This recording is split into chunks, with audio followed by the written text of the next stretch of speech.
नमस्कार, स्वागत है आपका दिल्ली एनसीआर दिन भर में आपके साथ। मैं हूं मुकेश गुप्ता। आइए बुलेटिन की शुरुआत करते हैं। सबसे पहले एक नजर डाल लेते हैं अभी तक की हेडलाइंस पर।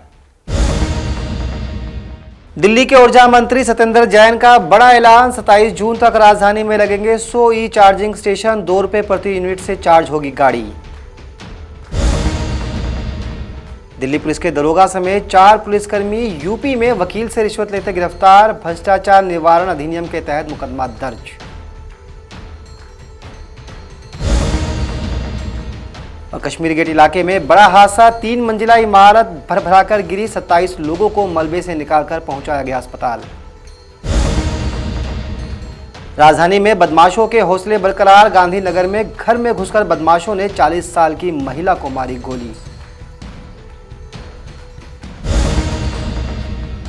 इंदिरापुरम में पुलिस हिरासत से भागने के लिए बदमाश ने बंदूक छीनकर की फायरिंग, जवाबी कार्रवाई में बदमाश को घायल कर दोबारा किया पुलिस ने गिरफ्तार। ई वाहन चलाने वाले वाहन चालकों के लिए एक अच्छी खबर है। जी हां, दिल्ली के ऊर्जा मंत्री सत्येंद्र जैन ने दावा किया है कि आने वाली 27 जून तक राजधानी दिल्ली के अंदर 100 ई चार्जिंग स्टेशन बनाए जाएंगे।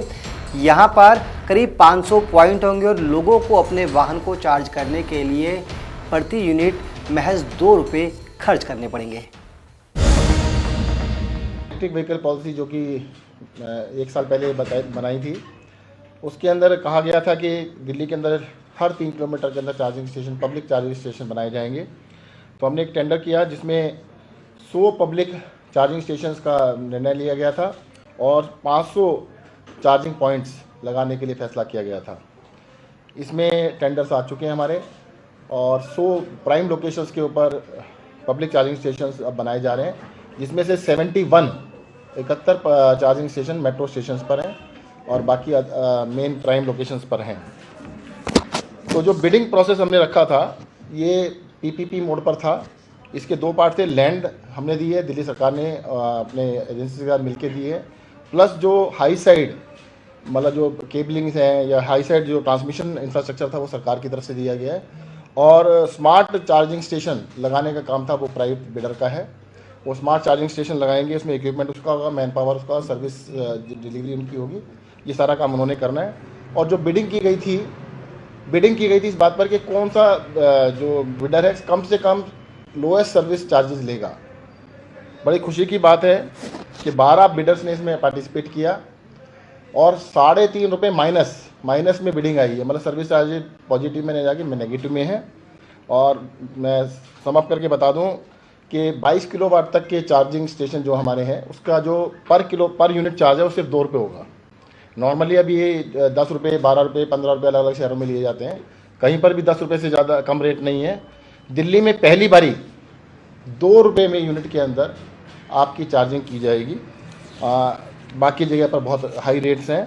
तो ये जो जितने भी चार्जिंग स्टेशंस हैं इनका एग्रीमेंट साइन 8 अप्रैल तक हो जाएंगे और 27 जून तक ये ऑपरेशनल हो जाएंगे। दिल्ली के अंदर आपको पब्लिक प्लेसेस पर, जिसमें 71 मेट्रो स्टेशंस भी हैं, 100 चार्जिंग स्टेशन जिसमें 500 पॉइंट्स होंगे। राजधानी दिल्ली में एक लड़का लड़की की शादी से जुड़ी जांच के एक मामले में जब एक पुलिस टीम उत्तर प्रदेश के बदायूं पहुंची तो यहां पर एक वकील से रिश्वत मांगने के आरोप में सभी पुलिसकर्मियों को धर लिया गया। आपको बता दें कि ये सभी पुलिसकर्मी दिल्ली के ही कालकाजी पुलिस थाने के हैं।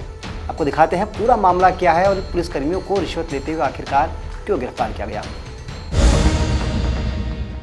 आज दिनांक 14 मार्च 2022 को एसएसपी कार्यालय में एक अधिवक्ता श्री नेकपाल, जो कलेक्ट्रेट बदायूं में अधिवक्ता हैं, इनके द्वारा एक प्रार्थना पत्र दिया गया कि थाना कालकाजी साउथ ईस्ट दिल्ली में एक अभियोग पंजीकृत हुआ था 363 आईपीसी का, जिसके आईओ श्री पवन यादव हैं। और इस मुकदमे में जो पीड़िता है उसकी तरफ से ये अधिवक्ता नेकपाल पैरवी कर रहे थे। आईओ द्वारा जनपद बदायूं में अधिवक्ता से संपर्क किया गया और इनसे कहा गया कि अधिवक्ता द्वारा जो एफिडेविट को नोटराइज किया गया है और जो आधार कार्ड दिया गया है वो फर्जी है और इसकी एवज में आईओ द्वारा अधिवक्ता पर दबाव बना करके इनको इस मुकदमे से पृथक करने के लिए 15 लाख रुपए की रिश्वत मांगी।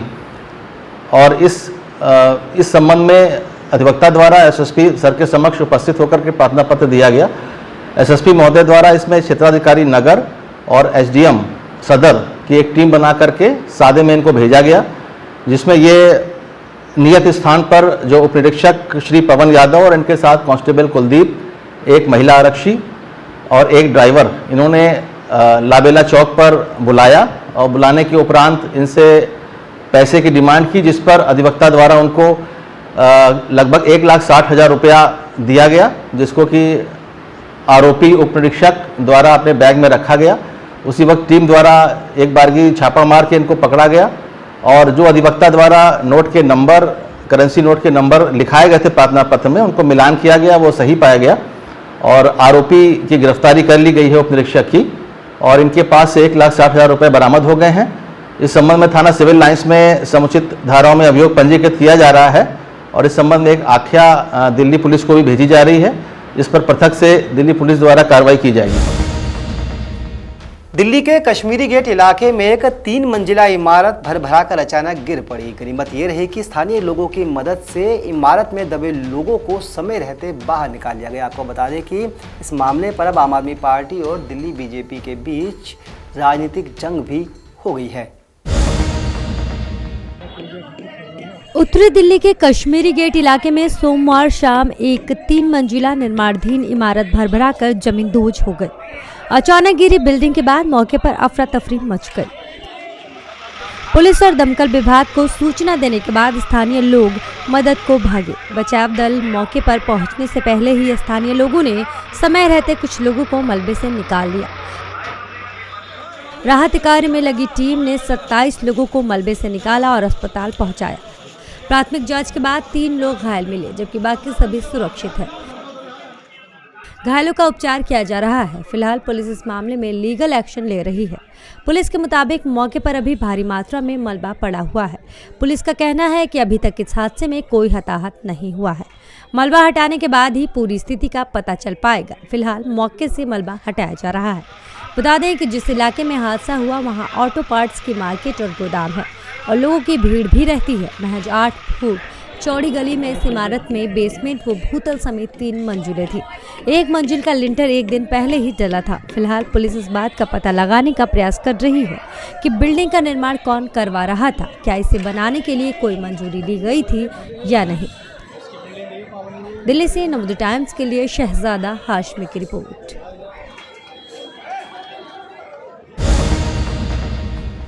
पूर्वी दिल्ली के पुराना सीलमपुर इलाके में घर में घुसकर एक 40 वर्षीय महिला की गोली मारकर हत्या कर दी गई है। इलाके में हत्याकांड के बाद लोग काफ़ी डरे हुए हैं। हालांकि पुलिस ने महिला के शव को पोस्टमार्टम के लिए भेज दिया और इलाके में लगे तमाम सीसीटीवी कैमरे की मदद से हत्या आरोपियों को ढूंढने की कोशिश की जा रही है। शाहदरा जिला के गांधीनगर थाना क्षेत्र के पुरानी सीलमपुर में घर में घुसकर बदमाशों ने 40 साल की महिला की गोली मारकर हत्या कर दी। पुलिस ने शव को कब्जे में लेकर पोस्टमार्टम के लिए भेजकर मामले की जांच शुरू कर दी है। आसपास लगे सीसीटीवी फुटेज को पुलिस खंगाल रही है। मृतक महिला की पहचान सुनीता उर्फ फातिमा के तौर पर हुई। बताया जा रहा है कि सुबह करीब 11 बजे महिला के घर में घुसे बदमाशों ने महिला को गोली लगने से महिला की मौके पर मौत हो गई। सूचना के बाद मौके पर पहुंची पुलिस ने शव को कब्जे में लेकर पोस्टमार्टम के लिए भेज दिया। पुलिस का कहना है कि हत्या का मुकदमा मामले की जांच शुरू कर दी गई है। आसपास लगे सीसीटीवी फुटेज खंगाले जा रहे हैं। पुलिस का मानना है कि आपसी रंजिश में महिला की हत्या की गई है। दिल्ली से नवोदय टाइम्स के लिए सुरेंद्र सिंह की रिपोर्ट। गाजियाबाद के इंदिरापुरम इलाके में कुछ बदमाशों की निशानदेही के लिए लाए गए एक बदमाश ने पुलिस की ही रिवॉल्वर छीनकर फायरिंग करने की कोशिश की। हालांकि पुलिस ने समय रहते इस बदमाश को काबू में कर लिया। आपको बता दें कि जवाबी कार्रवाई में बदमाश को गोली लगी है। फिलहाल बदमाश का स्थानीय अस्पताल में इलाज चल रहा है। देखिए खास रिपोर्ट। गाजियाबाद के इंदिरापुरम इलाके में पुलिस और बदमाशों के बीच मुठभेड़ हुई है, जिसमें एक बदमाश घायल हुआ है। घायल बदमाश का नाम कमल उर्फ कल्लू है, जो शामली का रहने वाला है। पुलिस के मुताबिक सोमवार शाम 2 बदमाशों को गिरफ्तार किया गया, जिसमें कमल भी शामिल था। लेकिन जब पुलिस उसकी निशानदेही पर अन्य बदमाशों को पकड़ने जा रही थी तो कमल ने सिपाही की पिस्टल छीन ली और भागने लगा। इस दौरान उसने गोली भी चलाई। पुलिस के मुताबिक पुलिस ने भी गोली चलाई, जिसमें कल्लू घायल हो गया। उसे अस्पताल में एडमिट कराया गया। गोली लगने के बाद बदमाश कल्लू रोता दिखाई दिया। वहीं पुलिस ने कल्लू द्वारा की गई चैन स्नैचिंग का एक वीडियो जारी किया, जिसमें देखा जा सकता है कि कल्लू किस बेरहमी से चैन स्नैचिंग की वारदात को अपने साथी के साथ अंजाम देता है। कमल उर्फ कल्लू जो अंतर्राज्यीय चैन स्नैचर है, इसको इंदिरापुरम पुलिस ने इसके साथी के साथ पकड़ा था।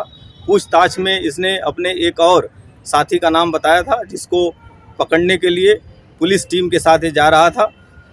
इंदिरापुरम क्षेत्र में ही 5-6 की पुलिया के बीच में किसी बहाने से ये नीचे उतरा और सिपाही रिवॉल्वर लेके भागने का प्रयास किया और जान मारने की नीयत से पुलिस टीम पर फायर भी किया।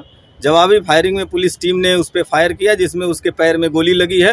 घायल को हॉस्पिटल भेज दिया गया है और अग्रिम कार्रवाई की जा रही है। इसका क्या प्रोफाइल है, किस तरह का आपराधिक इतिहास इसका है? ये अंतर्राज्यीय चैन स्नैचर है। करीब 20 घटनाएं जो नोएडा, सोनीपत, जयपुर और गाजियाबाद जिले के कई थानों में इनके द्वारा कारित की गई हैं। ये स्वीकार किया है और जिसमें इसको जेल भेजा जा रहा है। क्या कोई पुलिसकर्मी भी घायल हुआ? पुलिसकर्मी के ऊपर इसने जान मारने की नीयत से फायर किया था। संयोग से किसी को चोट नहीं आई। घर के बाहरी हिस्से में खड़ी हुई महिला से चैन स्नैचिंग की वारदात का लाइव वीडियो है। पुलिस का कहना है कि आरोपी पर दर्जनों मुकदमे हैं और उससे आगे की पूछताछ की जा रही है। गाजियाबाद से नवोदय टाइम्स के लिए विकास कुमार की रिपोर्ट। तो दिल्ली एनसीआर दिन भर के इस बुलेटिन में फिलहाल के लिए इतना ही। मुझे दीजिए इजाजत। नमस्कार।